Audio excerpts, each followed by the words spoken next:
Welcome to another part of the ongoing Kundalini Awakening series. I'm your host, Brent Spirit, and today with me is a very special guest, Lila Sterling. Lila, welcome. Thanks so much for joining us today. Are you excited for our conversation? I am, Brent. Thank you for inviting me. I'm a little nervous, but yeah, you're comforting. So that's good. Oh, well, no worries, no worries. I'm a little nervous too. I'll be honest, but what I found is once the words start flowing, it gets really exciting and I have a great time. So I'm sure it'll go that way as well. So I'll give you a little bit of an introduction for our audience here. Lila comes from Bearville, Virginia. She's been working with Kundalini for over a decade that she's consciously been aware of, though in our conversation earlier, Lila was mentioning that maybe there was a little bit of Kundalini process happening behind the scenes for much longer, perhaps even since before childhood even. Is that true? Yes, I would say so. Yeah, for me as well. For many of us that I come across, it seems like if we dig deep, we find Kundalini's been going on for a long, long time. Uh, the clues and the signs are always there.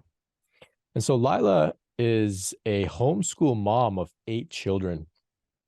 She is what I would like to call a householder.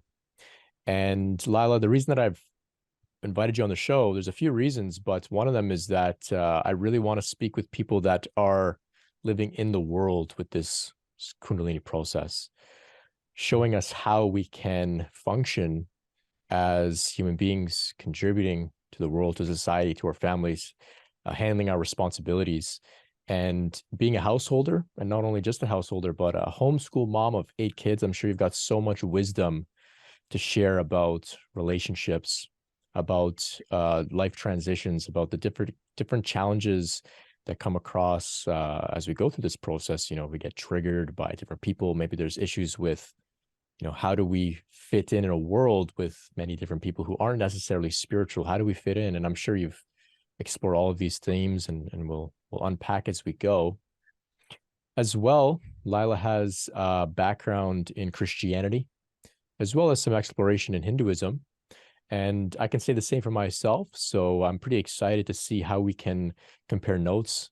And I'm sure many people out there as well have similar backgrounds, especially from Christianity, which doesn't openly speak about Kundalini. But, you know, on this journey, get a little desperate and we start to figure out how does Kundalini fit in within all of these religions, especially Christianity. And it's definitely there. There's definitely some very interesting ways in which it is very relevant that we can look at this spiritual transformation process through a Christian lens, through a lens of the story of Jesus and that sort of religion from the West. But then, of course, we can explore the East, which is it's pretty clear and obvious at times when we talk about Kundalini. So today, we're going to get Lila to share her story with us, share some of the challenges, some of the themes to do with devotion, to do with surrender, to do with her cultivation of faith and trust. And like I was saying, there's many reasons that I've wanted to have you come on the show, Lila. And one of them is that when we first met, it was during a When Lightning Strikes community circle. And a few of the members in the meeting there were sharing about some of the challenges that they were faced with on the journey. And you had chimed in, and when you began to speak, I could just sense, here's a person who gets it. Here's a person who has real faith and trust in this process, who doesn't feel like they're a victim. Somebody who's gone through the ringer and come out to realize, you know, God's on our side. And this was the advice and the counsel that you were sharing with some from your own experience, of course. And I could really tell it was rooted in your own direct experience, that you had been initiated to this point where you're at, where you can speak with confidence and faith and trust and reassure those that are going through hard times. And that's why I really wanted you to have share your story here today, to further validate those that are going through difficult times, further validate those who are in families struggling. Where does Kundalini fit in? Where do I fit in? I'm sure you'll have some wisdom to share with us today. And in that Zoom meeting, you shared a really beautiful poem by Rumi that really captured this essence of faith and trust in God, trust in the process, trust in not my will, but God's will, right? Whatever God wants, let that be. Whether it's even, you know, something really, really difficult, let that be what it is, because, you know, we trust that God is not out to hurt us or harm us. God is helping us in often ways that we don't understand. But that poem you shared really captured that. It brought a tear to my eye. You know, Rumi, beloved poem, a beloved poet from, you know, all around the world. People really love Rumi, and sometimes his poems are shared almost, dare I say, carelessly. But if you really sit and contemplate what Rumi's saying, you see that there's a mystic there, somebody who's been through some really difficult things, who's come out on the other side with that faith and confidence. And that's what speaks through those poems. And that's what I saw in you that day, Lila. And so I'm very, very excited to have you on with us. And now I'm going to give you the floor and end my rambling intro there and give you a chance to share that poem with us, and then take us away on a journey, letting us know about your story and how this all began for you. So please, the floor is yours, Lila. Beautiful intro. Thank you so much. Oh, you're so welcome. I'll read this poem, but first I wanted to say that I'd read a few other lines of Rumi a couple of nights ago. Warning. Don't read Rumi and try to go to sleep. You know, it's just not good for sleep inducement. Because I always just get so ecstatic. I mean, just one line from Rumi, and it just like I'm a dervish, you know, internal dervish wherever I am when that happens. But this is what I felt with you when I met you on When Lightning Strikes Circle, a couple of months ago. And I'm like, he knows. Like, I could tell that you saw me, that you saw that part of me. And I mean, and in that recognition, you know, of course, there's just expansion. It's so beautiful to be recognized in a way that doesn't involve the five senses or the body or the face, and all that's beautiful and it's important. But to be seen at that level and to just be sitting in that recognition with another is like the most incredible thing to experience. And this reminds me of that. Rumi said, the lamp of lovers connect, not at their bases, but in lightedness. Beautiful. Yes, The yes, lamp, I feel that. Yes, exactly, right? The human base, that we can connect there, but the deeper connection is in our lightedness. And that Amen. just so expressed exactly what I felt. And of course, you know, there's just a lot of incredible nuances around that kind of seeing and connecting as well. Right, So, right. thank you. Yeah, I love that you put words to the experience that I had as well. There's some incredible people within the When Lightning Strikes community. Many who have incredible wisdom, who have gone through very, very difficult transformations. And there are some who are experiencing great difficulty and challenge and quite frankly, suffering. And so they're looking for support. And so just being in the presence of somebody like you who's got the ability to ground and to radiate and to support, so meaningful. And so I hope that those out there may be listening and they may be able to recognize the lightness of your lamp. And we can see that Lila is a mirror, right? And so if you recognize something great about Lila, it's also something great about yourself as well. I just want to put that out there for our audience to know that we're not two people here up on the mountaintop having a conversation and others are looking, you know, from below. No, we're all meeting together in that same place. I think Rumi's got a famous poem about that too. But Yes, he does. And to add to that, before I read this poem, just out of my own experience of you know, being in groups or, you know, satsangs or meetings or whatever, and having some, no doubt, well-intentioned teacher sharing, but not in a way that integrates the humanity.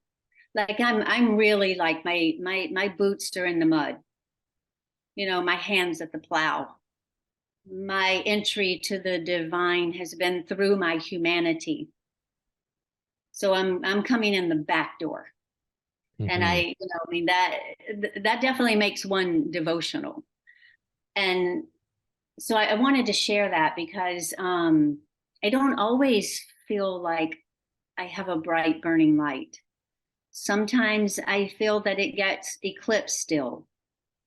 And I'm lost and I can't find my way. And I still feel like God abandons me from time to time. And I don't want to present myself in any way that would make anyone feel like they are not measuring up right where they are. Because I still fall on my face and I still forget. And I don't know much. I've just been through some shit. And I just want to share from that perspective. I'm just a human being sitting here, just sharing my experience. And I am very much still in process. And I don't even know what that means. I don't know what's next. So I'll be as surprised as anyone else. Right on. Yeah, I can say the same for myself. I maybe have not fallen on my face today, but at some point in the future, I will feel that, abandonment from God. I will go through those dark nights of the soul.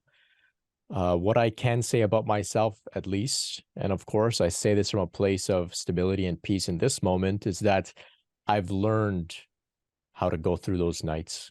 I've learned and have that faith sort of integrated that it's going to be okay at some point. It works out in its own way, and that's God's grace. And I feel the poem that you shared, Rumi's poem, sort of captures that for us. Yeah. Okay. So I'll read it. Great. And I discovered last night that it's actually a segment of a really long poem, but this is the segment that I read. God fixes a passionate desire in you and then disappoints you. God does that 100 times.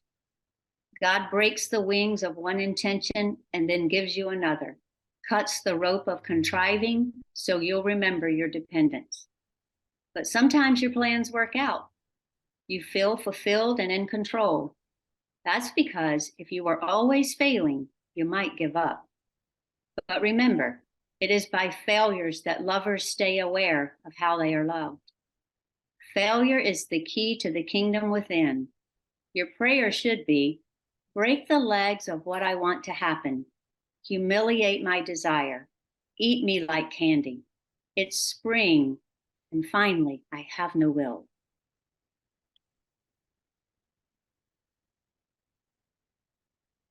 Beautiful. Thank you. Mm. I really love that line. Eat me like candy. Yeah. And God's favorite candy must be fireballs. I mean, because wow, right? Right. And I think in the Christian scriptures it says your God is a consuming fire. Yeah. Yeah, this journey is the Kundalini, the flame of Kundalini is an all-consuming fire. Yes, indeed. No joke. It is no joke. So take us back to how this all began for you. You can take us back as early as you'd like, and we'll sort of unpack things as we go. Share your story with us. Okay. And at the time, of course, I wasn't thinking this. This is looking back retroactively. And realizing that, Kundalini doesn't always have to be, like fire and brimstone. It is for, quite a few people that I know, but I guess it's not always that way. And so when I opened up to, wow, this was like just so intense. And then how I first felt that eruption in my body with it not coming from the root chakra, but already being in the spine itself, which was how I originally felt it, and just really just jerking my whole form off of the bed.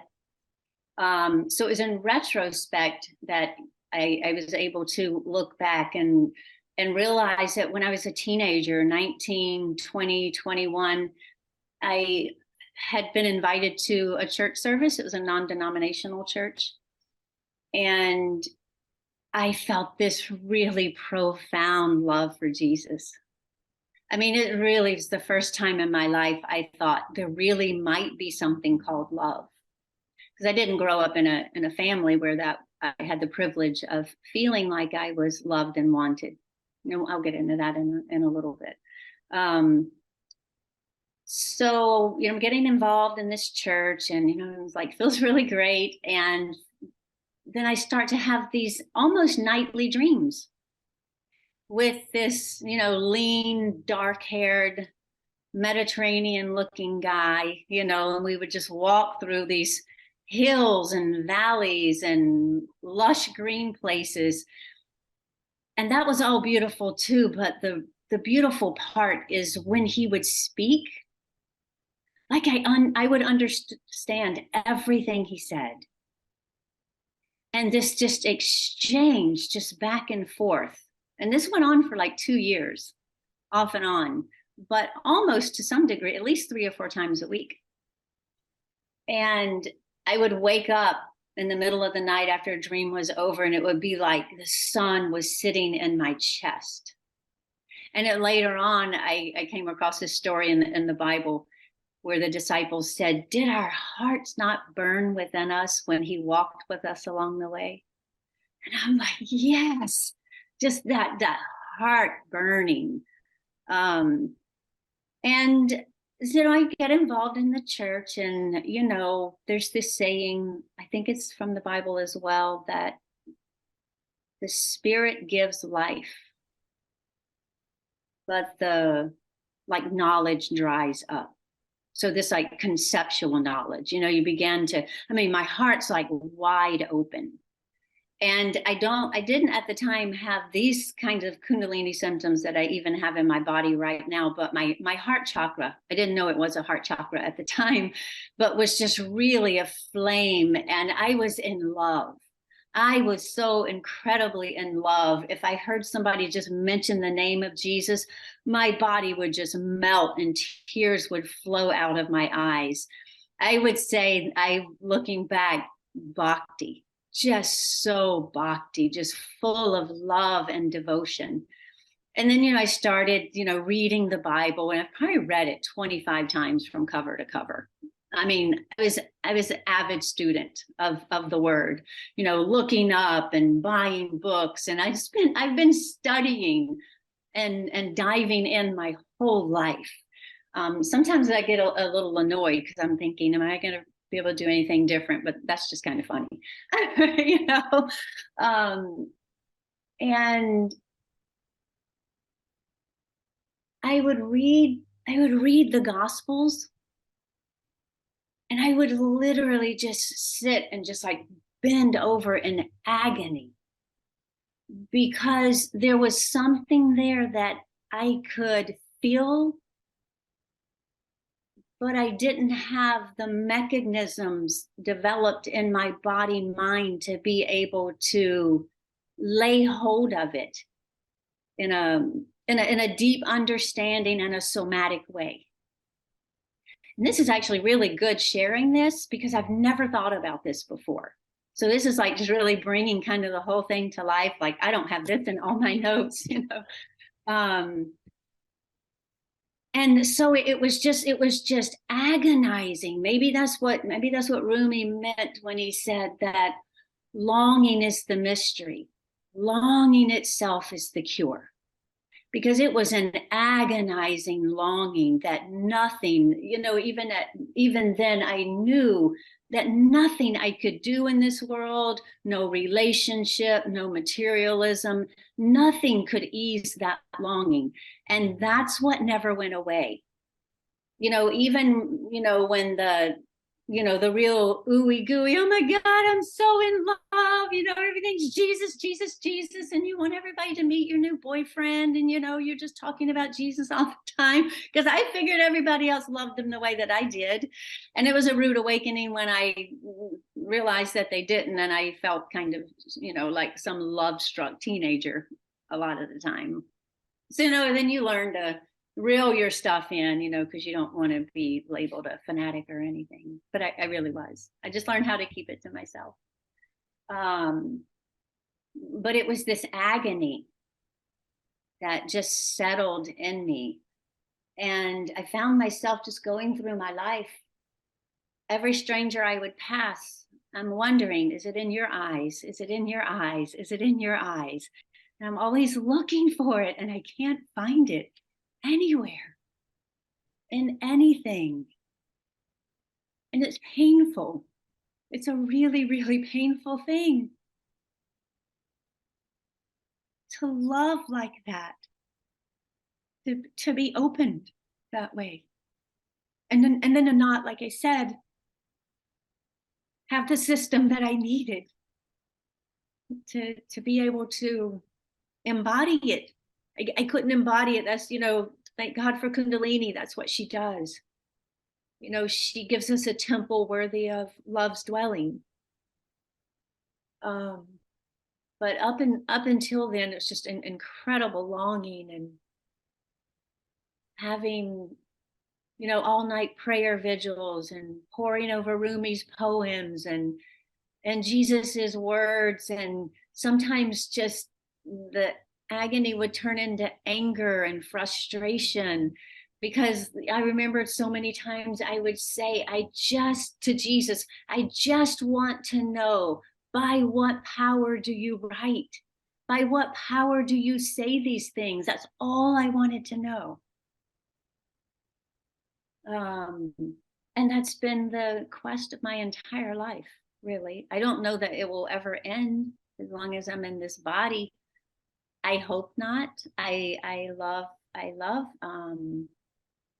there's this sense of otherness.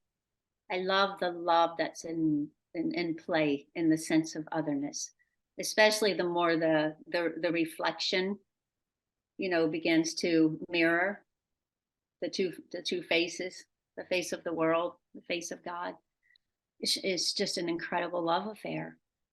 Mm-hmm. And I know for myself and for a lot of us, maybe a listener might hear somebody talk about love to that extent, and they might think, oh, I want to feel love like that. It's not easy to feel. And that's a really shocking thing. Because this is an all-consuming kind of love. And it's really difficult to feel in the body. Especially, initially, we come into this this vibration, or it comes into us. I think it's one and the same. And we realize we are incredibly insufficient. We're like a 20-watt bulb, and there is 1,000 watts of life current trying to make its way through us so it can live through us and us as us. And that's a very, very painful thing to go through.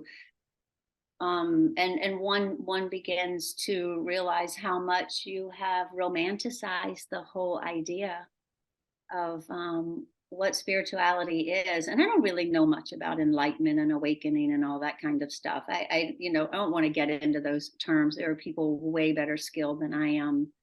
I want to talk about love. And it's super sweet, Brent. Right before when you were doing the intro, I looked down. These things are usually so stupid. You're like, man, who wrote that one? But I happened to look at this one, and when we were doing our short little meditation, and I was calling on Saraswati. She's one of my she's one of my devotees, and I will explain what I mean by her being one of my devotees, because that might shock some people for me to say it that way, but I don't really care, So I was asking for her support, and I looked down at this, and it said, "Your greatest strength is love." Mm. Beautiful. Wonderful. Yeah. And for those listening on the podcast or the audio version, Lila's talking about the note on her tea bag. Your greatest strength is love. Greatest strength. Yeah, I can relate with what you're sharing there. about this love being difficult to experience, actually, because there's of the limitations of our body, the limitations of this system. I felt the same.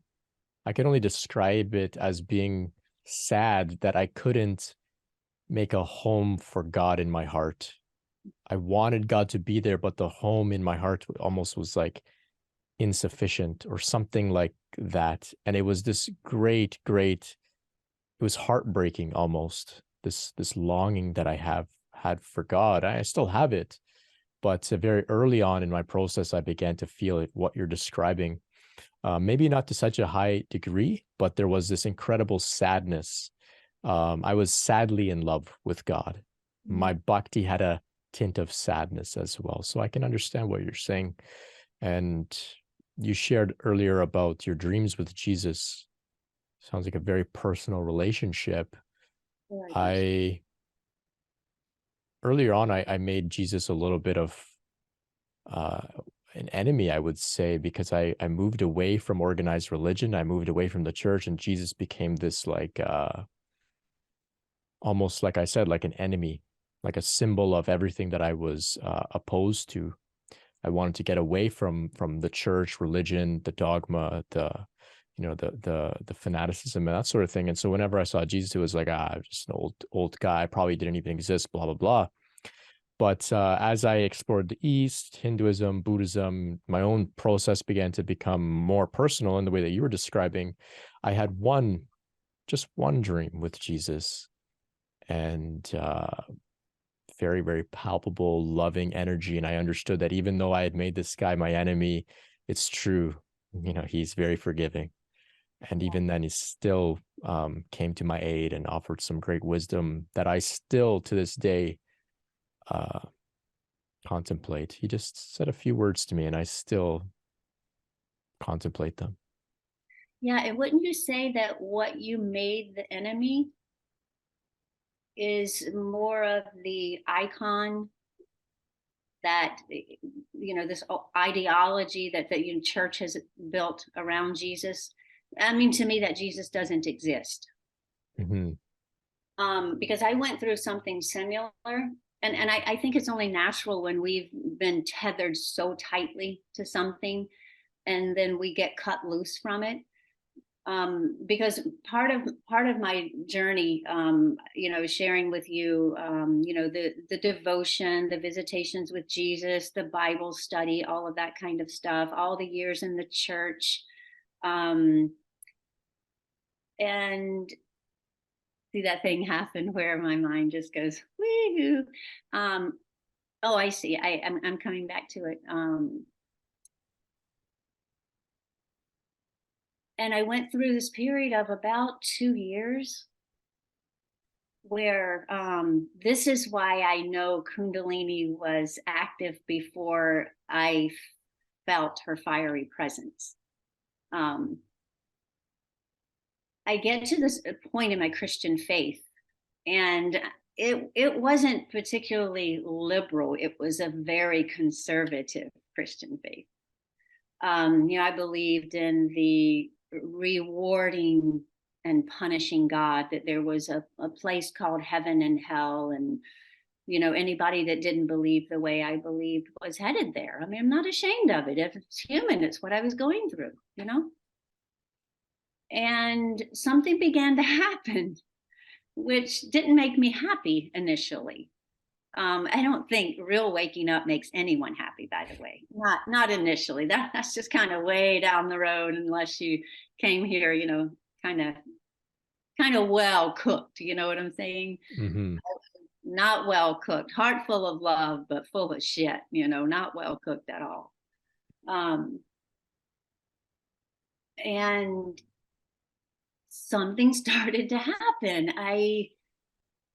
I started to have these dreams, and I know it's Jesus. He's not visible in these, but I know he's up to something, because I had made an enemy of all of that. I mean, I'm an extreme person. The pendulum just swung way over here. I get into Hinduism and, quite a few other things. Advaita Vedanta,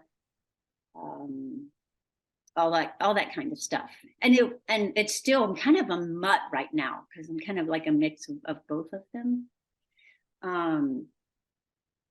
But I started having dreams, and in my dreams, my belief system was being deconstructed. My Christian belief system was being deconstructed. And it was only later that I realized that belief system had nothing at all to do with Jesus.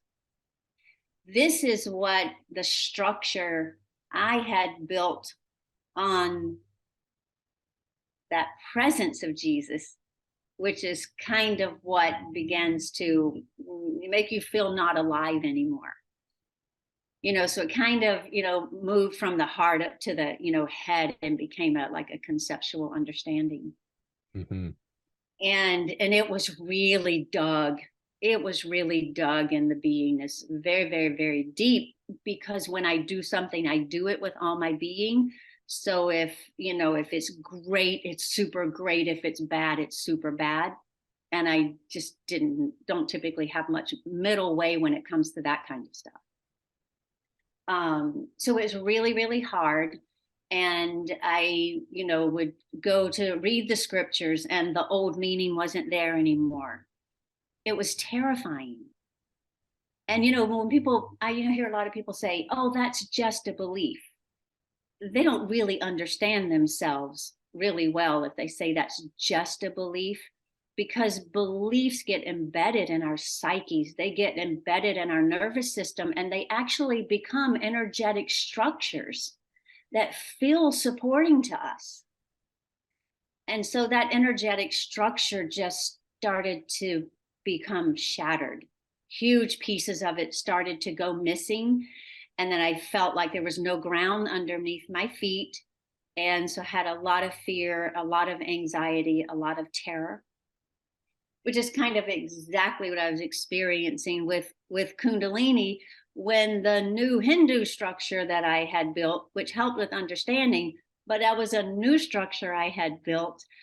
So even the spiritual structures that we build, those also get dismantled and destroyed. So I know it's way more than a belief. There's no such thing as just a belief. I get over it's just a belief. That's an insult to say that to someone. Right. Or to blame anybody for being trapped in their beliefs. That's an insult. This is really, really sticky stuff. And we all should be really, really compassionate to each other, because it's super hard. So little by little, this destruction happens, and I come across some gentleman by the name of Joel Goldsmith. And I don't know if you're familiar with who Robert Adams is. Robert Adams, yes. Yes. So I'm not quite sure how I stumbled into, first it was Joel Goldsmith, and he wrote this thin little book called A Spiritual Interpretation of Scripture. And this is, kind of, months after, I'm just, my belief structures absolutely being destroyed. And I feel like I'm like free falling. Of course, what your mind wants to do is, one is, something falls down, you got to build it back up. Something falls down and build it back up.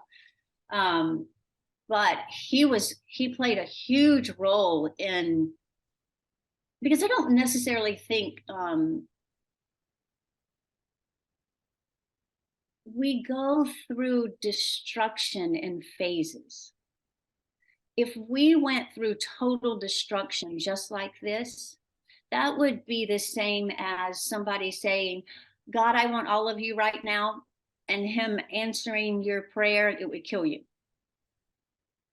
And I think it is by the grace of the one that longs for itself, because that's all that's ever going on. By the grace of the one that longs for itself, we go through these layers of deconstruction. It's just so sweet that it happens. And though it can feel horrible, it might feel sometimes like, God's just a bully. I felt that before. He's just some mean bully, like who would worship you anyway? Like, seriously. And so little by little by little, just those layers get peeled away. They just get peeled and peeled and peeled away. And it was when it reached a certain point of getting peeled away that this fiery love starts to return again. When it returned again, it returned in the full-blown light work, lightning strikes dynamic of Kundalini. Because up to that point, I had spent a good deal of time with the Sargadatta Maharaj, Robert Adams, Ramana Maharshi, a little bit of time in Course in Miracles, but I had some big red flags with that, like pretty early on. And the worst part, one of the really, really down periods of my journey, was getting involved in Neo-Advaita. It was very, very damaging. It was very, very detrimental. And my mind, just the way my mind interpreted those teachings, it really did a number on me, and left me with some loops that would play in my mind that I have only in the last 6 months really started to see through, because I had a belief. And here's the belief. If I was awakened, my life wouldn't look like this. So you can imagine how painful, how much suffering was wrapped up in that. Mm-hmm. Because according to the Neo-Advaitas, nothing's real. The world isn't real. Your body isn't real. Your thoughts aren't real. Your emotions aren't real. I became actually a little suicidal in that, and would go through periods of suicidal ideation because I was so completely removed from life. And I had some profound understandings and openings happening, but it was more of like that kind of a disassociation from life. Yeah. And I have a lot of children at the time, and I hate to admit it, but I was just almost checked out for about a year and a half, a couple of years. I was doing a lot of chanting, a lot of I've never done any meditation. I've never done any formal sit down, close your eyes, more the masculine transcendental meditation kind of stuff. I've never done any of that. But I was spending a lot of time chanting, a lot of time reciting the names of God. And I got involved with a particular sangha that wasn't helping any of that at all. There's a lot to learn in this process, not just about our divine nature, but our human nature as well. And I know not a lot of that gets talked about in a lot of spiritual circles, but I think humanifying the divine is super important, and divinizing humanity is super important. It's a it's a revolving door. So those are some really, really, really difficult times, and something happened in my mind with most specifically, Robert Adams, and I understand him differently today, but I would never go near those teachings again, because I don't feel like, for the most part, they're very life honoring. And I'm a householder. I'm a mom of 8. I love relationships. I love people. I don't want to be removed from my life, even if it's shitty, even if it sucks. Right. I have found my greatest revelations, like just right smack dab in the middle of it. And that's been really, really hard to get to the place where, because of what got really embedded in my psyche and my nervous system, with specifically with Neo-Advaita. There was I had created a lot of distance between me and life. I had a lot of buffer. Kundalini comes on the scene, and she is no friend of separation at all. You know, she's pretty feisty that way, actually. And you know, I mean, you kind of can't help it. You know, you start talking about Kundalini, because most of us have a really rough ride with her, and I've had a really, really, really rough ride, and I don't want to scare anybody, but I also think it's important to just kind of understand it. So one of the beliefs that I had was, if, as long as I was having thoughts, I was not making any progress. That's a difficult belief to live with as a human being. It's a very, very difficult belief to live with. And not only was it a belief, I was at the point where I was actually feeling the bite of it in my nervous system at the time. That's how I know Kundalini was, all of this is going on. And so I always, the incredible anxiety and fear that was always in my body, because I felt like a piece of red meat in an ocean waiting for the next shark to bite me. And you know, thoughts come and go. I mean, I don't know that anybody's ever thoughtless. I mean, I think it's just the nature of thoughts. They just come through, so we can, you know, talk of, you know, there's the thinking mind and the working mind. But with the thinking mind, you know, just random thoughts float through. Yeah. And so imagine if you had the belief embedded in your system. So it was really a part of the psyche had created, there was a massive split in the psyche, and one part of it said, no, as long as there's any thoughts here, there's no progress. Like the mind wouldn't know anything about the progress in consciousness to begin with. You know, I mean, I know that now. It was a lot of painful beliefs that, you know, needed thorns to remove them from me, and that's continual as well. So I had that same belief for a period of time. I'm curious how you overcame it. I can share a little bit about how I sort of overcame it. But how did you sort of, you mentioned like you know, using a thorn to kind of remove those beliefs. How did that go about for you? Well, I would say that my greatest ally in overcoming that has been the Kundalini itself. Just clearing out the constant roaring fire in my brain, and you know, the crackling, the opening up of the neural pathways. I mean, you can feel it all happening. And not only do I have just a Kundalini process going on, but I also have a spiritual awakening process going on, you know, with the upper chakras. So just having way more, you know, unbounded awareness, you know, to be able to shine the light. You have a contrast. You have this ever expanding awareness, and you have, oh, this belief. But the belief is still embedded in the body, so you can't just transcend it. It's going to mess up your life expression as long as you live. It's going to taint it and mar it.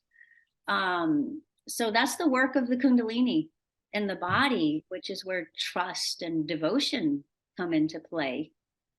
How did you overcome it? I'm really curious. So I had the same sort of idea. I mean, we see it within spirituality, general ideas of meditation and mindfulness, you know, stop thinking, no thoughts, no suffering, no self, no thoughts, no ego, no suffering. Enlightenment is when there are no thoughts. Within even Advaita Vedanta, Neo-Advaita, they talk about, you know, the destruction of the mind. Even Ramana Maharshi talks about the destruction of the mind, the destruction of this sense of identity. Well, it was through actually doing some digging, some investigation with Ramana Maharshi, for example, who I have, you know, cannot say enough about my devotion and reverence to Ramana. But there was some sort of Q&A with Ramana, and I found somebody said, Bhagwan, do you have thoughts? And he said, usually no, but sometimes I can find the quote. The quote is online somewhere, but he says, usually no, but if I'm reading something, I might have thoughts. If I'm reading the newspaper, or if I'm discussing something, I may have thoughts, but usually no. I thought, okay, so this guy's not always completely without any thoughts. So I can also have thoughts at times, and that's okay. If Ramana can have thoughts, so can I. Sure. And then like I started doing investigation, I started to really, I did this for all of these sorts of teachers. And I was like, I want to find out, are these people really human beings, or are they living in this like superhuman state? And I started to find, there's human beings. I started to do some investigation that they're all human beings. And that's gave myself permission to be a human being as well. There's another really interesting guy, Gary Weber, and he speaks about, with his process, the self-referential thinking, self-referential thoughts ceased. So there's periods of where he doesn't have any thoughts. Right. And he said that when he spoke to, I believe, his Zen teachers who were Zen masters, he said, I don't have any thoughts anymore. And they said, oh, that's interesting, because not all Zen masters experience that completely thoughtless state, and yet they're still deemed to be Zen masters. So they thought, okay, so I'm like, okay, it doesn't happen to everybody. And then he said, look, I'm diabetic, and sometimes if my blood sugar gets out of whack, thoughts will start arising. And I thought, oh, okay, so even this guy, there's some situations in which the mind starts up again, just like Ramana, just like this guy, Gary Weber. And so I said, okay, Brent, you're allowed to have thoughts. Okay. And I said, okay, because there were periods where I would be thoughtless months at a time, like very, very few thoughts, very quiet, but then the mind would sometimes start up again, or I would find, oh, why the thoughts are back? Oh no, what's going on? It was like this horrifying thing. Oh no, it's happening. Something bad is happening. The ego's, being resurrected or something, right? And then it was through those difficult experiences that I started to do that investigation, like I said. And so for people out there listening, you're allowed to have thoughts. It's okay. Don't use that as a measure for your spiritual high score. Yeah, if we could save you from torture, don't use that to measure where you are spiritually. And then this other thing would like float around in my head. Well, if I'm not my thoughts, why does it matter if I have them or not? That was the big question that would start to come up for me. And then and the other thing was, oh gosh, I really want to be human. Like for the first time in my life, and this happened really just like about a couple of months ago, and there's just so much avoidance around this for me, like just really showing up, embodied, open to my humanity internally and externally. And boy, that has been really, really eye-opening. Because we don't normally hear. I don't have a lot of confidence in teachers who don't teach in an integrative way, because like in my whole spiritual journey, all my questions have been about, I hear you, but what's that look like down here? I hear you, but what's that look like down here? And I've always needed somebody to bring it down here. And few people are willing to do it, because you can't be a teacher and a full-blown human being at the same time. And here's my challenge. Try it. Mm-hmm. And I promise you will be a much more effective teacher the more human you allow yourself to be seen. Because we all want to be validated. None of us are going through something that everybody else doesn't go through at some point in their life, something that they think, something they struggle with. And if we can validate our humanity, then shame goes out the window, guilt goes out the window, being human is normalized. And when things get normalized, they start to settle down and they stop being like barking dogs wanting an attention. So the waves on the ocean start to settle down, and then we start to sense, wow, wait, there's something else here. It wasn't about these waves at all. But as long as we can't attend to them, And I think that's the most profound thing about relationships in this journey, is to have listening buddies, have spiritual buddies that you really can be yourself with. You can curse God to these people and they are okay. They just accept you. So we're basically being as much of a container of unconditional love for each other as we can, so that we can start to normalize a lot of these shadows and all the stuff that's hidden and shamed by society and religion. That, to me, that's the easiest way to settle it down and include it all at the same time, rather than transcend it and have to come back down the mountain and do all of that work to open up to it. I mean, there's two ways to go at it. And I don't think there's any one right way, and who knows why, you know, some people are programmed one way versus another. But it was just easier for me to, oh my God, I feel checkmated. All I have left is this, you know, I have this life, you know, and bills and shortages of money and great relationships and sunrises and flowers and pain in my body, and you know, this is it.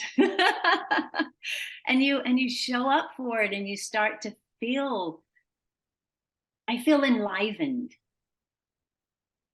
Right. No, thank you so much. That's my intention with having guests on like yourself, to show that this is a human thing. It's a human experience.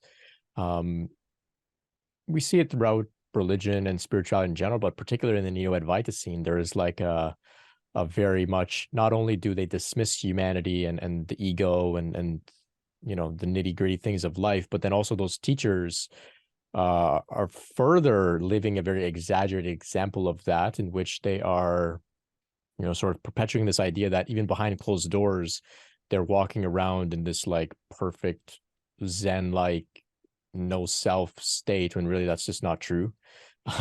Not true at all. You know, they've got their same human thing, same relationship issues and challenges and context for growth and all that kind of stuff. And so it's important that we recognize there are masks that people wear, spiritual masks, as teachers, as guides, as gurus, but that's a mask. It's not who they are at all times. And some people think that unless they become like those people they see on stage or wherever it is, unless they, you know, like you were saying, don't have thoughts anymore, they're still a work in progress. When many people have made it to very, very advanced stages of the journey, and they don't even realize that, because they're holding themselves to these unrealistic standards. And it's rather unfortunate. So thank you so much for bringing some relief to those who are out there with, you know, advanced stages of consciousness, with open hearts, who haven't yet taken a moment to realize how far they've come. Hope there's people out there. And you know, and I want to say this to those people too. It's or really to anybody listening, this might be pertinent for. You know, we hear these statements, you know, all the time. You know, trust yourself, trust yourself, trust yourself. And you know what? I just want to say that that's not easy.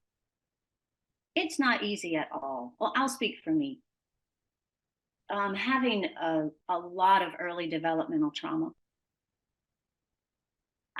my whole life, I have needed people to, and thankfully, I think it's the beauty of relationships. And I think we always need those until something else comes online and we are relating from a different kind of being.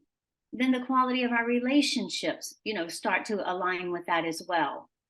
But as, you know, as babies, you know, our first glimpse of God would really be our parents. I mean, that is our safety. You know, a little child really, I mean, if they have a good enough mom and dad, I mean, their mom and dad is the world. They know they're going to be taken care of. They're going to be fed. They know they're safe. They can be themselves. And a lot of us came in and we didn't even have that, not even good enough. You know, everybody's got a story. Mine isn't any different than anybody else's. You know, it's not special. It's just one of 8 billion stories specific to this expression. But there, you know, I grew up in an alcoholic home. There was extreme, like, third world poverty. You know, I never ever felt safe in my entire life. I have huge abandonment issues to this day. The big change with it is I have greater capacity to hold it. And I recognize it, you know, so it's still here. It just doesn't have so much governing power anymore, but it's still a part of me, and it will always be a part of me. Where is it going to go? There's nowhere else for it to go and hide out, you know? And because of that, it was really, I mean, I would hear people say, you know, just trust yourself. And I never had the guts to just say, hey, you know, I don't know what that means. Can you tell me? This day I would ask anything. I mean, the only stupid question is the one you don't ask. But at that time, you know, I was too ashamed. You know, I'm not going to sit in this group of, you know, spiritual people who everybody knows what the teacher's talking about but me. And that would be my constant position. Everybody's doing better than me. And, you know, and my friends would see things in me that I couldn't see. And I'm like, why do you say these things? I don't see them.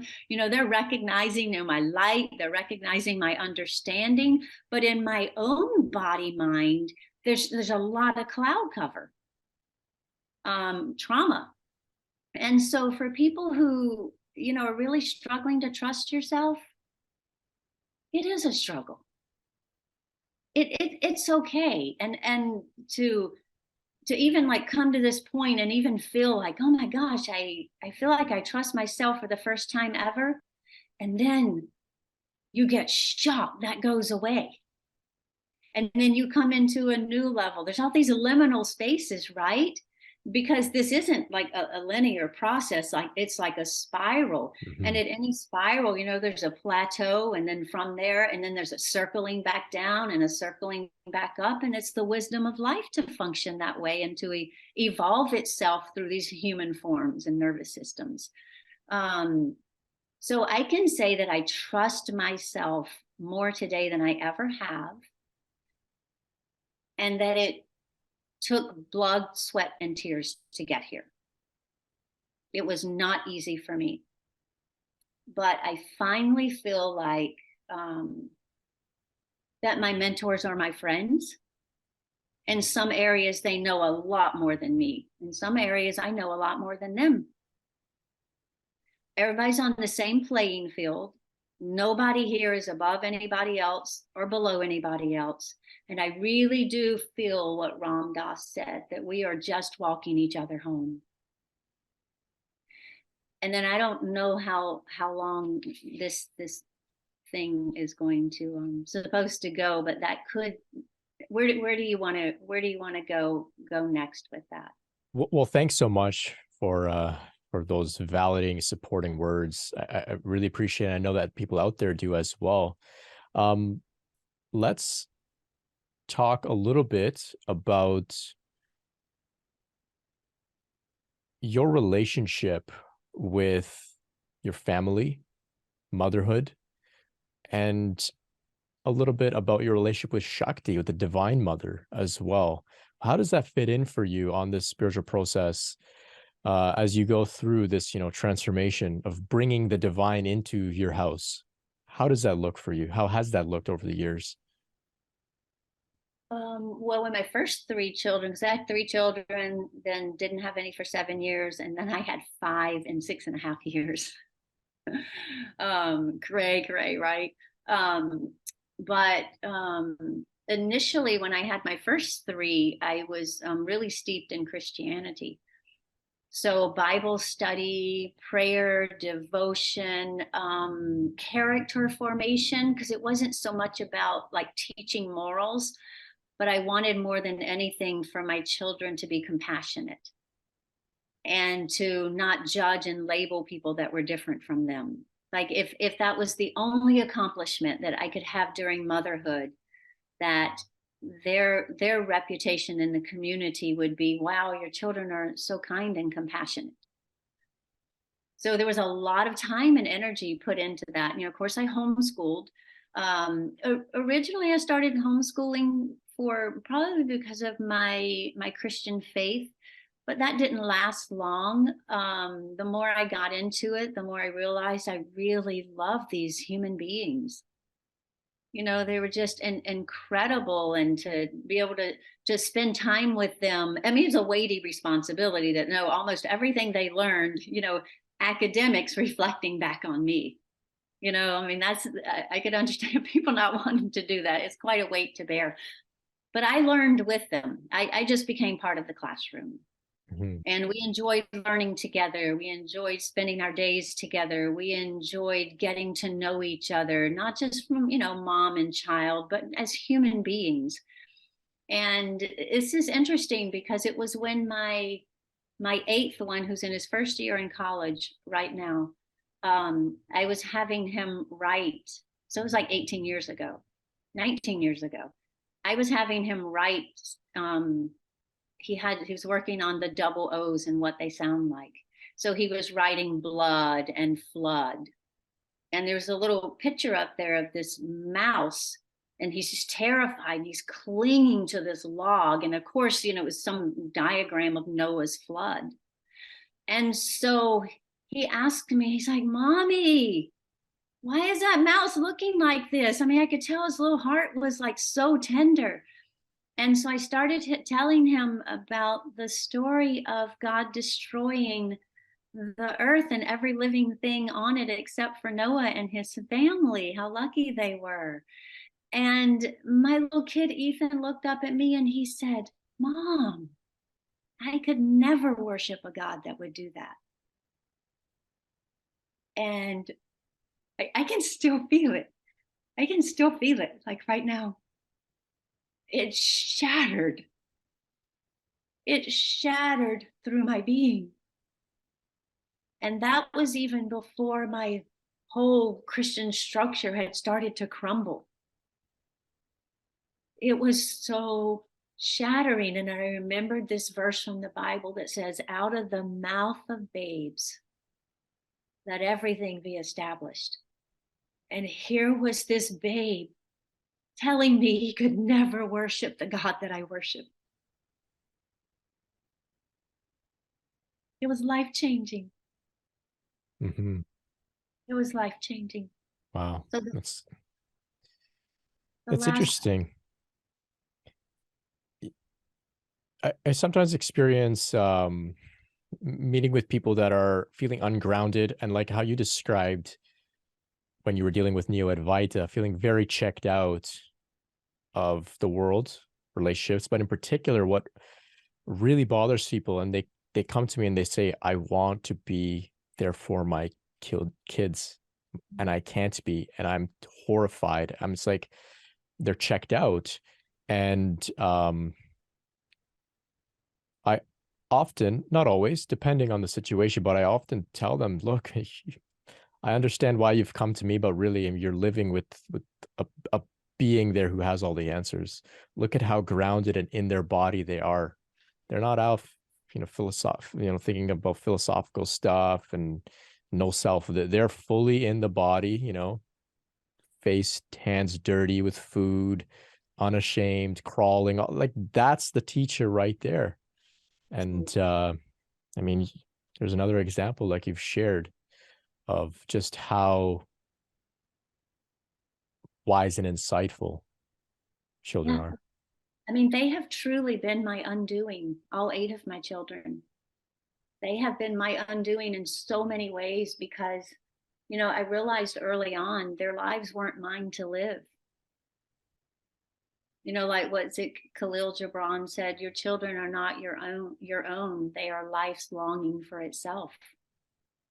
And I'm like, I'm here to support you. I'm here to facilitate what it is you feel like you need to, keep them safe.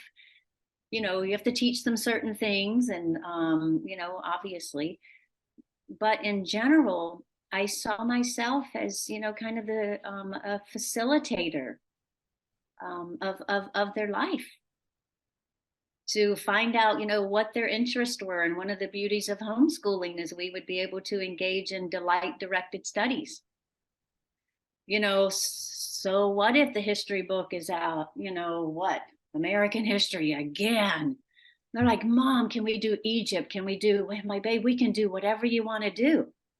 And so I was, pretty liberal in that, as long as the reading, writing, and arithmetic were down, the rest of it's like, hey, what do we want to do? What do we love?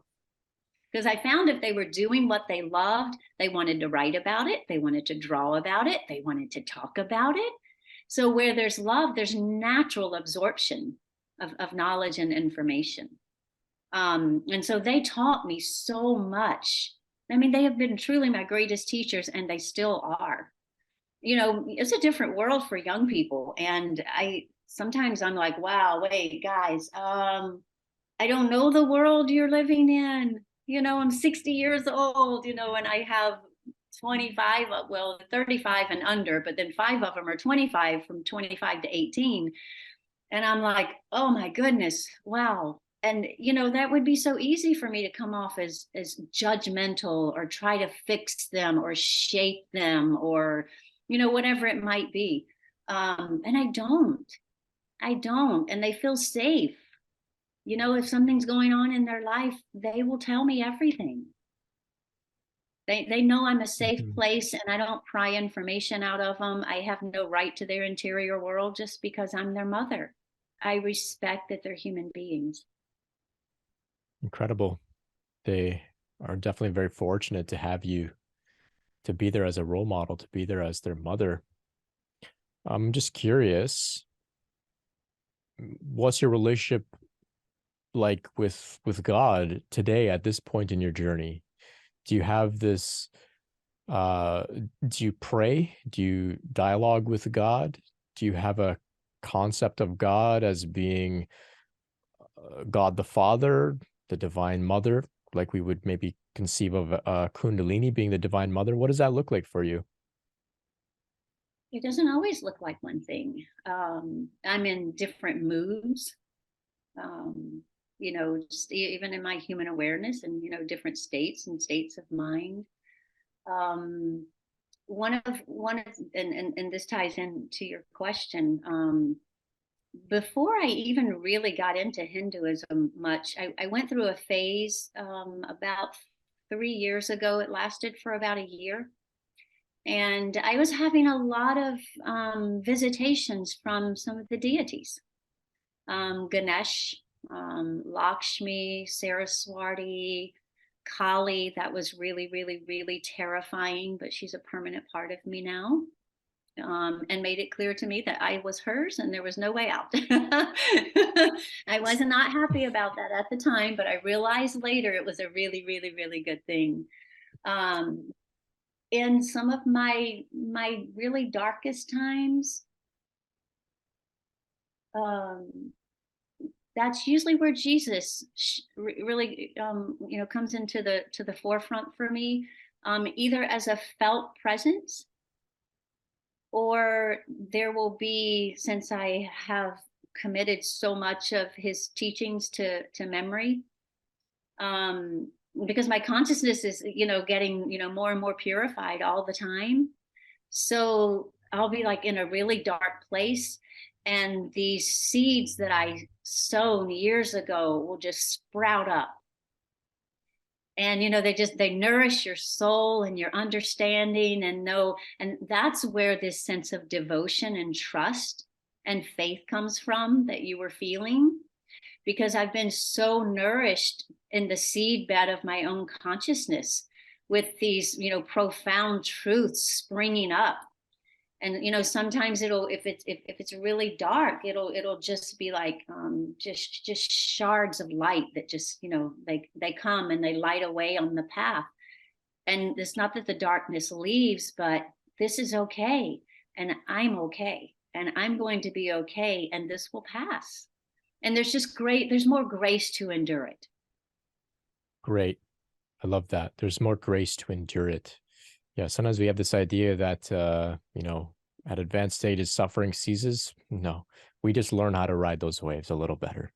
Absolutely. And that was another one of those kind of I find these loops in my mind, and you don't know that they're there until you become aware of them. But one of them was that when my normal human life starts to look like blah blah blah blah, then I'll be ready to do something. And I saw it and I just burst out laughing, because I don't care how much wakefulness you get, life continues. Life continues always as it has. There may be some random changes, but random changes happen in life all the time. You know, relationships come, they go, jobs come and go, there's sickness and health. But when I realized that the mind was actually waiting for itself to not do what it does naturally, I'm like, oh my God, I can't believe I was duped by that, you Oh, know? that's funny. Yeah.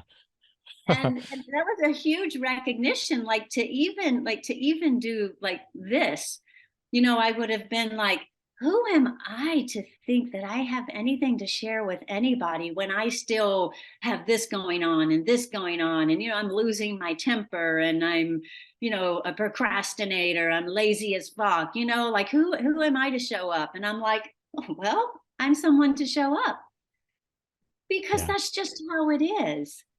And you know, and even in my, you know, my nervousness and anxiety about this, you know what I'm so good at?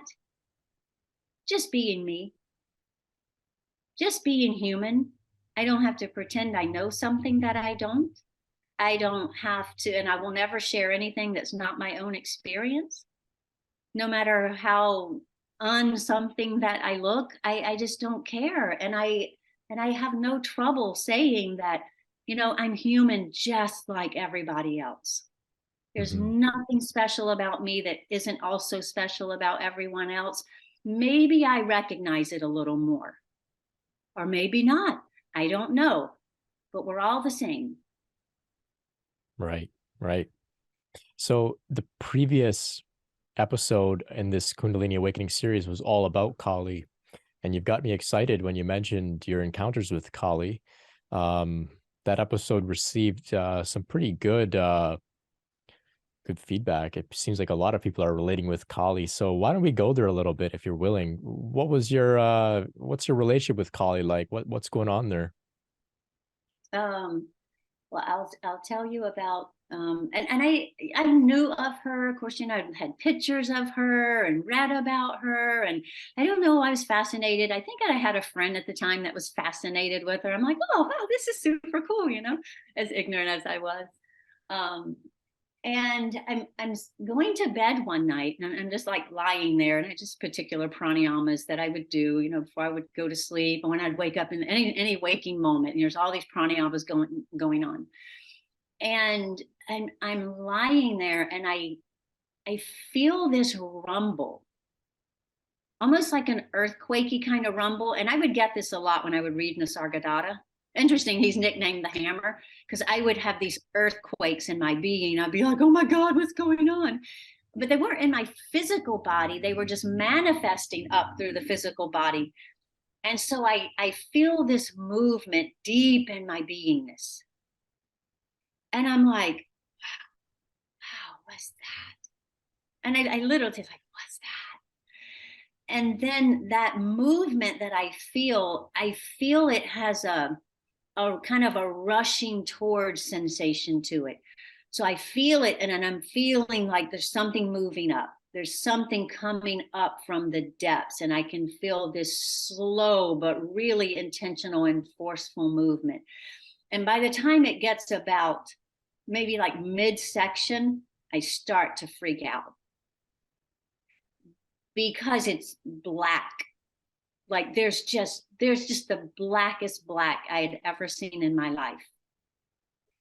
And as I'm gazing into this black, isn't even a word for it, this black void, um, this face that was even blacker than the black emerges out of the black in my third eye. and her eyes are so incredibly white and piercing, and her teeth are extremely white, and her face is so black. She's the Black Mother, you know. I didn't know her at that time, and I was terrified. My body was shaking and quaking. I thought hell had thrown up inside of me and manifested as this face. And at the time, I wasn't really even relating it to Kali. I was so shocked and so stunned. And for the next 3 days, she taunts me like a bully on the playground, like pokes fun at all my accomplishments that I think I've made. It was really mean. I cried for 3 days. And I had like nobody to help me. By the end of the 3rd day, I am so humbled. I am so incredibly humbled.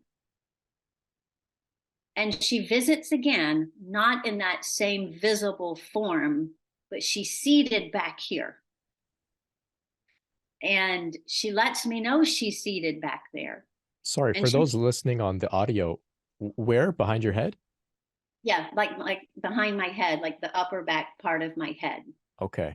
And that part of my consciousness, not that part of my brain. She's seated there. Mm. And she lets me know, she gives me a choice, actually. She said, I can leave. I think she thought I would say leave after all the torture and the taunting and the humiliating of, you know, all my ego accomplishments. She said, I can leave and I will never return, or I can stay. If I stay, you need to understand you're mine. I didn't really know. I knew I didn't want her to go. At the same time, I'm like, I don't even know what it means to be yours. You think I'm crazy? Okay, I'm yours.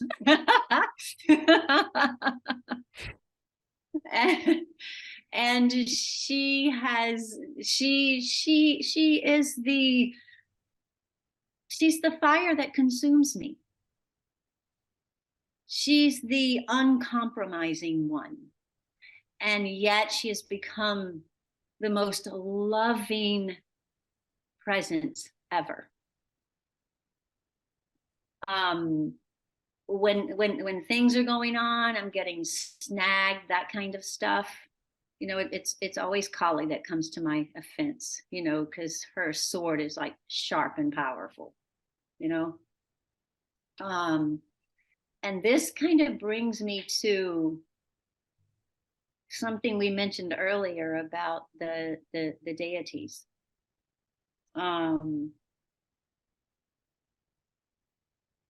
I know there's a lot of talk about deity worship, and I would like to hear what you think about this too. This is just my experience. It's not the only experience that to be had or the way to see it. That they don't want worship. They want to be recognized so that they can serve because they are devoted to the evolution of humanity. Mm. So Kali is as devoted to me as I am to her. Ganesha is as devoted to me as I am to him. Saraswati is as devoted to me as I am to her. And I learned about this through a visitation I had from Saraswati, because I would get these downloads when I was having all this celestial realm stuff going on. By the time during that phase, I really thought I had arrived. So it's really humbling when all the trauma begins to erupt and I feel like I'm losing my mind so I can heal my nervous system. So talk about fall from what I thought were heights to become embodied. Who wants to make that trek? It's a mighty, mighty long fall, you know? Yeah. But I was getting these downloads all the time, you know, and I'm writing and writing and writing and, you know, having these intellectual visions of the intelligence of, you know, creation and the universe and all this kind of stuff.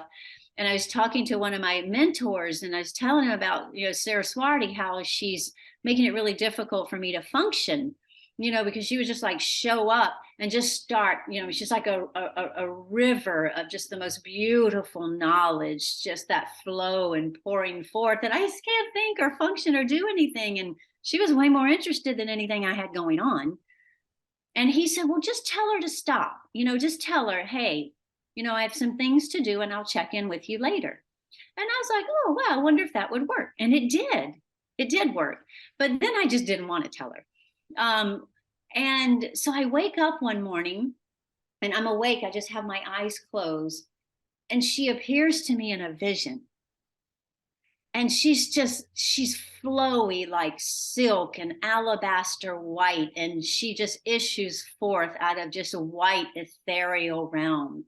And she's so incredibly beautiful and fluid. And I'm just like, oh, you know, I'm just like on the inside. And I tell her, I say, thank you. And she reaches out her hand to me and she says, no, thank you. And I just wept and wept and wept. And part of my practice has been, I don't know, there'd just be a particular deity that I'm really drawn to, maybe based off something that's going on in my life. It might be Mother Mary. It might be Jesus. Usually if it's not one of those two, it's one of the deities that have visited me. They're like my resource team. They are all for me. So they're always with me, always around me, in me, guiding me, directing me. And they're all aware of each other. And I began to, like at certain times, there's always a particular chant dedicated to one of them, you know, their sound, their vibration, that I've gone to sleep to every night for the last, I don't know, like 4 years, 3 or 4 years. Like it was Ganesha, like for a whole year. And because I had the visitation with him in a dream was this just incredible, brilliant golden light. And little by little, these still heavy plates came in, and like just big squares, and they like lined up with each other and they obliterated the light, except for the tiny, tiny little faint cracks where they came together. I could still see a little bit. And then all of a sudden, all that dark material shattered into a kagillion pieces and got dispersed throughout the cosmos. And what arose out of that shattering was this golden image of Ganesha. Wow. Oh my God. Always Ganesha. Mm. Wow. And for people who don't know, he's the destroyer of obstacles for the householder. Brilliant. Oh, I love Ganesh in particular. I love all of them. And I really love what you shared there about how they are devoted to you, devoted in service to you. And I cannot argue with that. And I will actually integrate that insight into my own relationship with these deities, because I think that's brilliant. It turns the idea of idolization on its head. Absolutely. They Which, don't want to be idolized. They want to be recognized, because everyone who has a service to offer wants someone to be able to receive it. Their joy becomes full when we recognize the gift that they are to us. That's their celebration. right. Oh, that's so brilliant. Of course, that insight could be misused, but I don't feel that it would be very effective. Like somebody might say, oh, God bows down to me, and I'm like a narcissist type of idea, but this is something completely different. This is the recognition from a place of being willing to be helped, which Yes, requires humility, right? To say, I absolutely. can't do this by myself. Yes. God, come and help. and we Yes. invite God to help us. I really, really like that. The way I relate with the idea was the idea of deities was that they were mirrors showing us Mm, our own qualities. And so we see absolutely. in them in this way. And I like what you're saying. They liked us to chant, and that does, manifest with some great rewards when we're chanting the names of God. But we Mhm. can look at it within your context as if we are inviting them. We're saying, Ganesha, Absolutely. come, please, I need your help. And they say, oh, great, we've got we're on call. They're on call for us. And, Yeah, and and the narcissistic call wouldn't work for them anyway, because the right, narcissistic vibration is so out of line with what their vibration is. right, right. Love I, answers love's own call. I really, really like that they are devotees to us. Yeah, often we have to keep flipping these things and looking at them from different perspectives to keep it fresh. Otherwise, it becomes something we've borrowed from another person, and we're trying to Absolutely. make their paradigm fit into ours. Maybe it's a religious mainstream paradigm or something. And so we have to sort of twist and bend and look at these things from different angles to make it our own and to relate with it and make it functional for us in the way that you described. So thank you so much. It's a great, great thing for people to contemplate out there. And These deities. I was really hesitant to share it because I've never heard anybody talk about it. And I'm like, I don't care. It's how it is for me. It's how it presents to me. In all of my visitations and my experiences, and being able to open myself up to that vibration. And my prayer often would be to whichever one. I'm humbling myself. I need support. I need help. I can't see the way forward. I'm opening my vibration up to receive and be penetrated by yours. Because I did recognize that it is an aspect of my own consciousness already within me. And so I'm actually invoking an aspect of my own self, of my own being. Right, right. There is no separation Yeah, ultimately. If you really boil it all down, it's all God.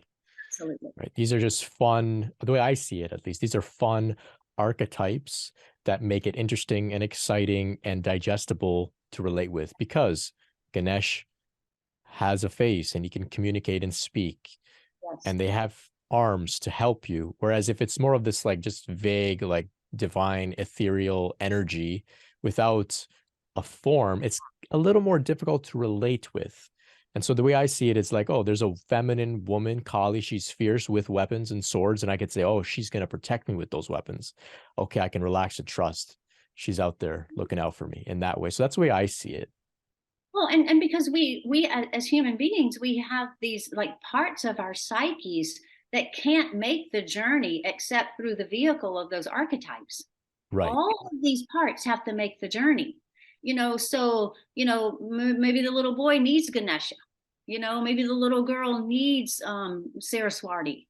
Like it just depends. That's why that's where the more mature me, needs those talks with Jesus.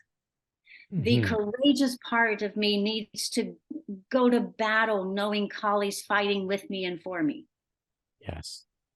It's beautiful. I, Yes. I feel really, really privileged not only to have, these disembodied beings as far as not having fleshly bodies, but I have had amazing support um, in human bodies as well. I mean, like incredible, incredible support. And you know who you are out there if you ever hear this. And I'm like immensely grateful for my mentors that saw in me what I could not yet see and mirrored it so I could lust after it in them and envy it in them and work towards it and claim it for myself so that I could have greater fellowship with them. Right. Right. And now you are making your way into offering your own fellowship and support to others out there in the flesh, maybe over video call and that sort of thing. So tell us a little bit about what you described to me as your spiritual midwifery and the sort of service work that you're offering to do with supporting people on their journeys. How does that look? Well, I am, it's kind of new budding, because it's kind of like growing in me, like new shoots of grass. I can like, just feel it, the life of it, coming up and forming my mind so that, I can know what to carry out. Part of this came about through pondering giving birth to my children. When I had my first three children, there was probably individual midwives, but like in the hospital, there weren't these like birthing centers, so that you actually had like a beautiful room and it was comfortable. So when I went in to have my first three children, you just have your kid in the operating room on a table. It's sterile, bright lights, kind of inhumane. But when I had the last five, I was able to check into this birthing center and I had a midwife. And she made all the difference in the world. She wasn't like the doctor on call. And if you're really in trouble, I'll show up. Who wants a God like that? Who wants a love like that? I'm only going to show up when you're in the deepest trouble. Other than that, you're just on your own and figure it out. And when they would come in the room, my whole body, my whole nervous system, even in all these contractions, would just relax, and they would just sit on the sofa and just be there with me. And I could scream and I could cry and I could curse and I could get this or whatever. It didn't make any difference. There was no shame in that setting whatsoever. And then last winter, it was about a year and a half ago, we sold our family home to this, big house that all 10 of us could fit in. And though some of the older children had already gotten married and moved out, whenever we came back together, Thanksgiving, Christmas, or whatever, we all got together at this house, and it was our nest. We didn't always get along perfect, because nobody does. But as long as we had that space, man, it was just like the container. If you're going to fight, you fight here. If you're going to love, you love here. Everything happens right here. And we sold the house. And it was incredibly devastating to me. It was like last winter. I really got thrown into a very, very, very, very horrific dark night.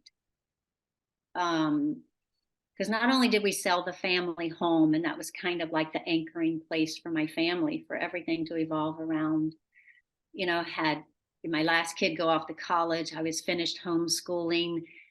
Had a daughter move to Florida, the one that's really, really close to me. I mean, I love all my kids, but she's kind of like my right hand.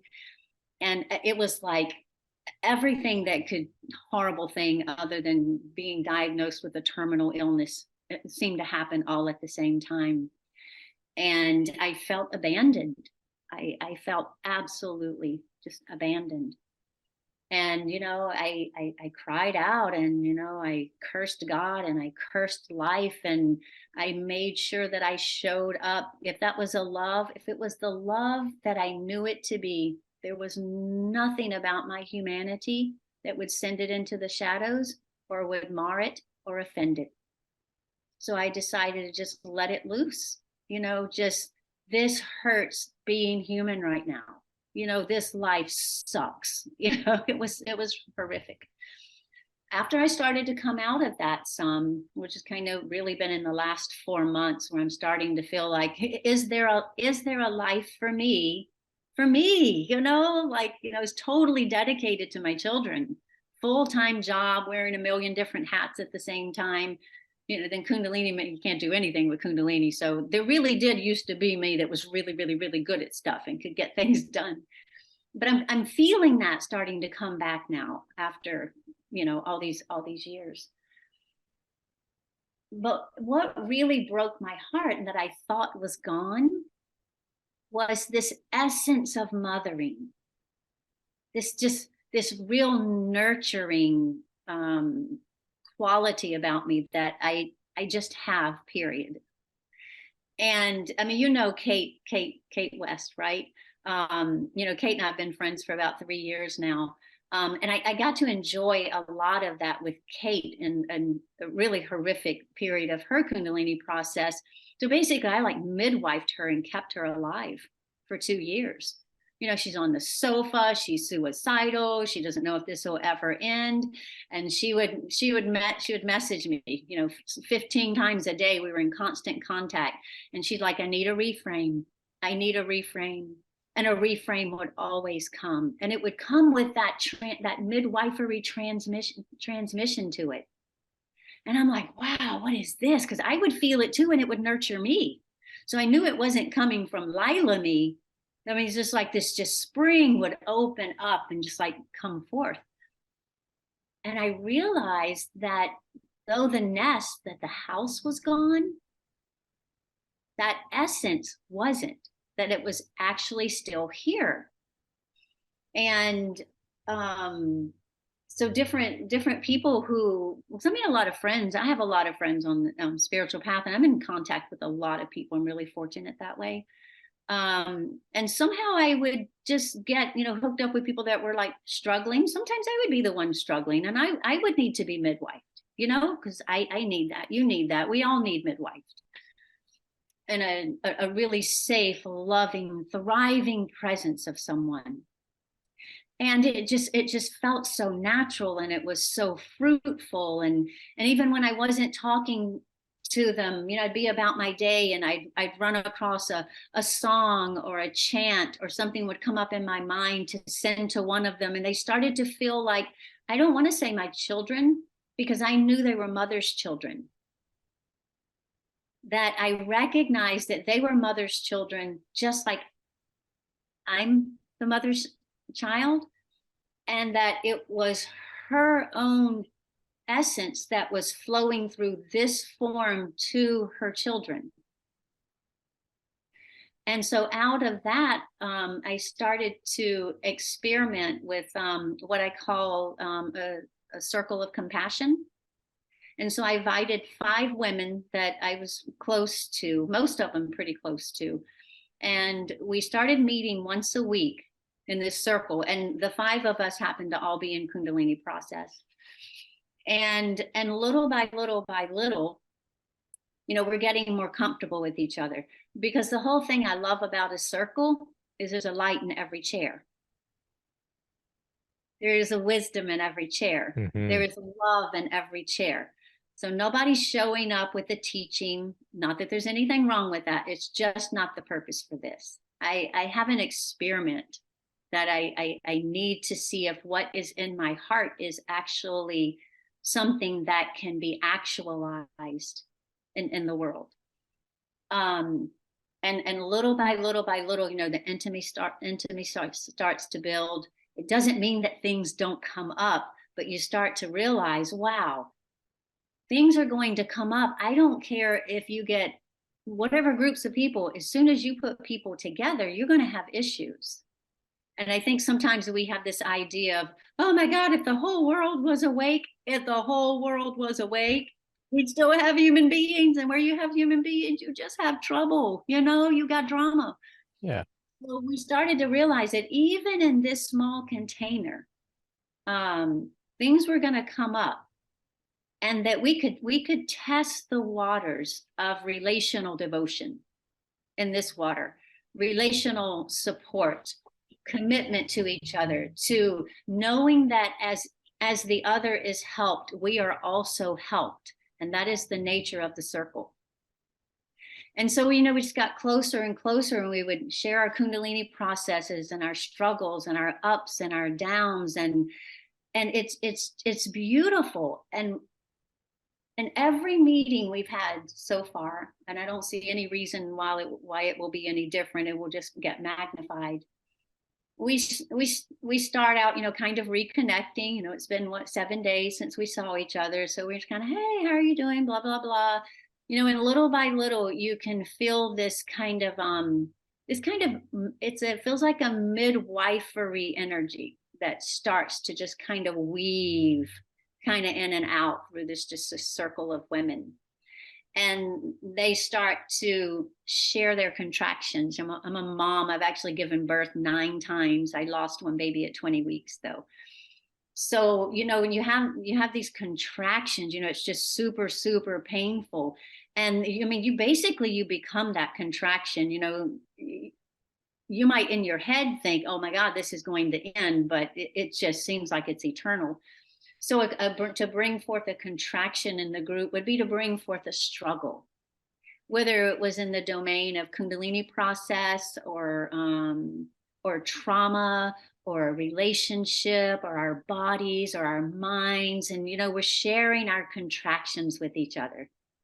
And then invariably in sharing these contractions and just giving room for them and validating them and seeing each other, this incredible wisdom would just start to waft up from each of us to the others. And we would start reflecting and saying things. It's really been one of the most powerful things I've ever been involved with. And so what I want to do is I have another group of 5 women, and they happen to all be in Kundalini process too. My goal is not to make sure everybody's in Kundalini process. I just know a lot of people in Kundalini process. And so we're gonna do that same thing with that group. And then I kind of want to build it from there. And I don't really know what it's going to look like yet. Eventually, I would like to have groups for couples, because you could read all the books you want to about understanding men and understanding women and relationships. This stuff has to be worked out on the field of life. Mm-hmm. And it gets worked out on the field of life in a safe space, in a safe container, with some sort of, if things got crazy, because they can with human beings, somebody, because I'm just showing up as a facilitator. Most of these women know way more than I do. I'm just bringing forth a gift, however the mother wants to use it. That's my part in this. And then I'm being nurtured and grown by them as well. And then in the context of those circle meetings, because I'm kind of referring to the whole thing as like the circle way, midwifing and awakening humanity. Like, I don't know who this was. Maybe you know who said it, that the next Buddha will be the Sangha. I'm not sure who, but I'm pretty sure that's like an understanding within Buddhism itself. I think also they say the next Buddha is Maitreya, and Maitreya translates to friend.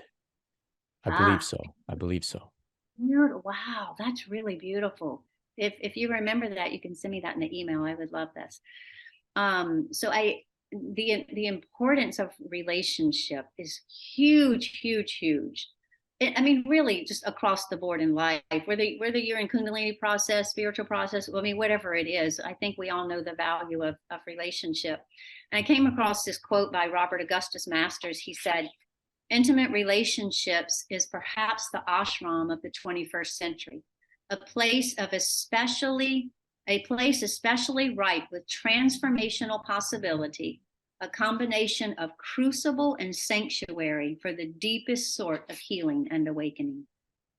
Brilliant. Because in the context of that relational field is where being a human and all that means gets normalized. Yeah, that's a great quote. I would drop the word perhaps from it. To me, it's very apparent. Me too. I just didn't. It's apparent to me too. Yeah, it's very, very clear. This is our ashram.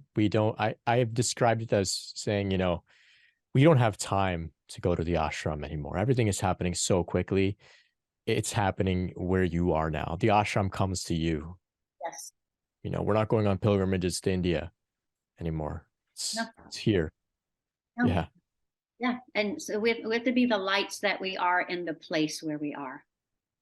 We don't have to go anywhere to find life and life itself. At some point, I think each of us began to recognize, wow, the path is life itself. The spiritual practice is life itself. Indeed. And so I'd like to, I don't really know how You know, there's a dynamic that's a little different. I don't know how I'll navigate the waters of it, but this is what I feel like I'm really good at, like naturally.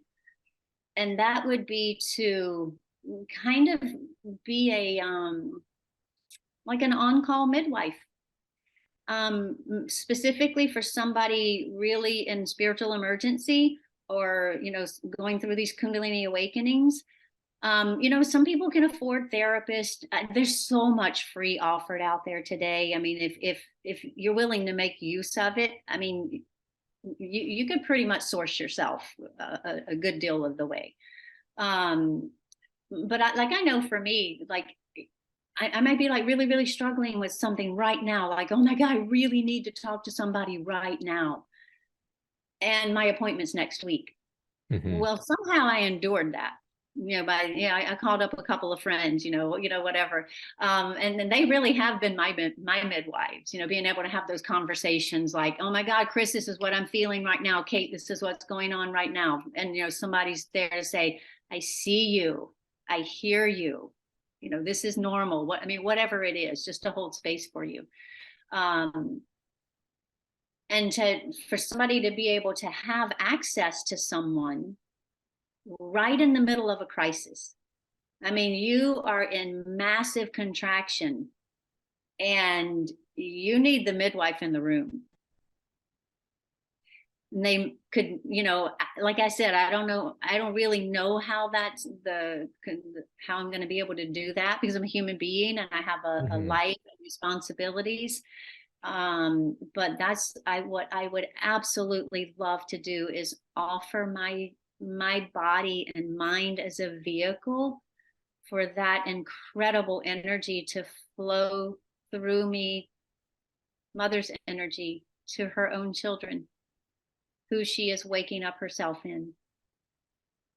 Beautiful. Well, from what I've seen through this work that I'm doing, through the work that I've observed others doing, is that she gives us an idea and then she'll let it blossom in the way that she wants, in her own pace. And sometimes it's fast, sometimes it's slow, sometimes things take weird turns and surprises, and we learn along the way, and it's really exciting. But what you've shared, it's very obvious to me about how apparent it is, because I've benefited from the same type of support. I've seen many others, including myself, also benefit from the When Lightning Strikes community where we met, which is a focus on coming together as a community in a circle and sharing. And so what you're offering there are many out there that will benefit. For those listening that would like to connect with Lila, at the moment, these groups that you're holding are still a little bit low key, but when you are more public with it, you're going to send me the link to your website. I will put it in the description, and people can go there to connect with you and to benefit from what you're offering. So you can look out in the description for that link if it's not there already, if you're interested in connecting with Lila. So where else can people connect with you if they're interested in maybe giving you some feedback, just thanking you for what you've shared today? If they want to read some of your writings and your sharings, how can people connect with you? They could connect with me on Facebook. Sometimes I'm prolific there, sometimes I'm not, because I'm still in a lot of process, or I have these other groups going on. I'm trying to get some things off the ground. I can give you an email address. Okay. That we could use specifically for that. Sure. So I'll put your Facebook link in the description, your email in the description as well. Okay. Yeah, and then people can reach out and connect with you and find out where they can follow up with you about the midwife circles and that sort of thing. I really love the idea of a spiritual midwife, and I just want to share with you a little bit about my own experience with midwives, just to validate. And I think it's a interesting little synchronicity there. So during my process, There was a course I took in university during my undergrad, and it was the only course that fit my schedule, and it was the history of midwives in Ontario. And so Wow.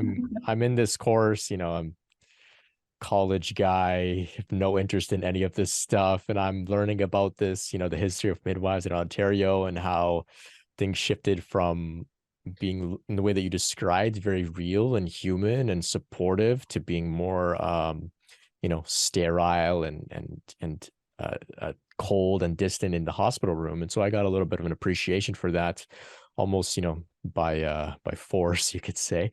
And then one of my mentors, who's gone through Kundalini process, who helped me, was also a doula, a midwife as well.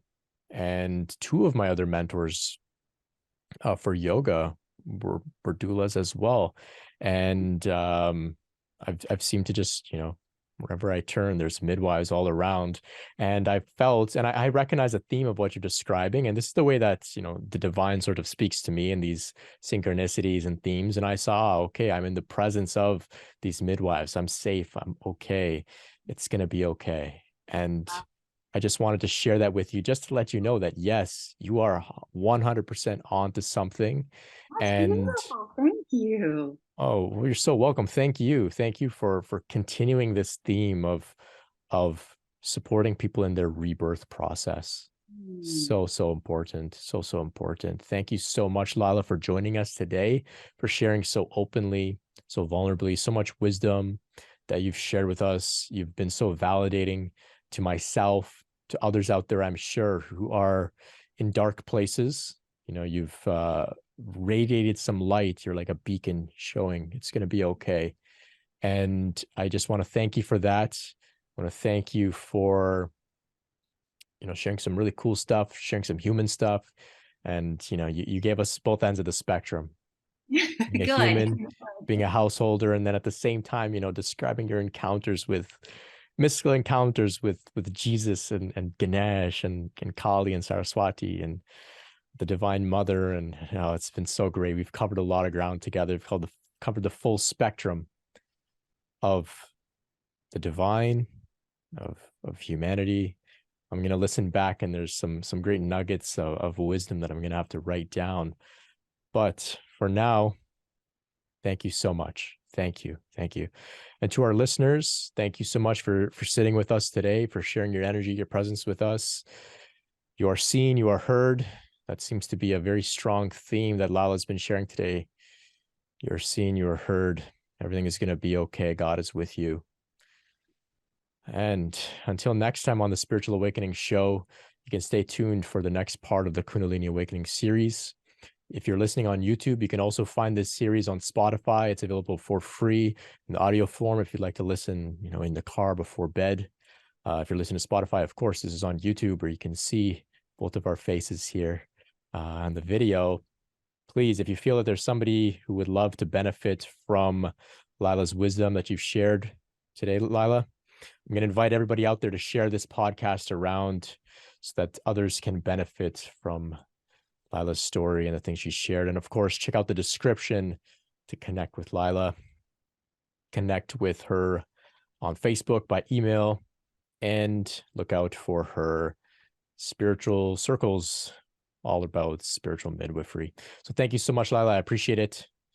And until next time, Thank much you love. so much. I enjoyed it. Much love to you. Much love and peace.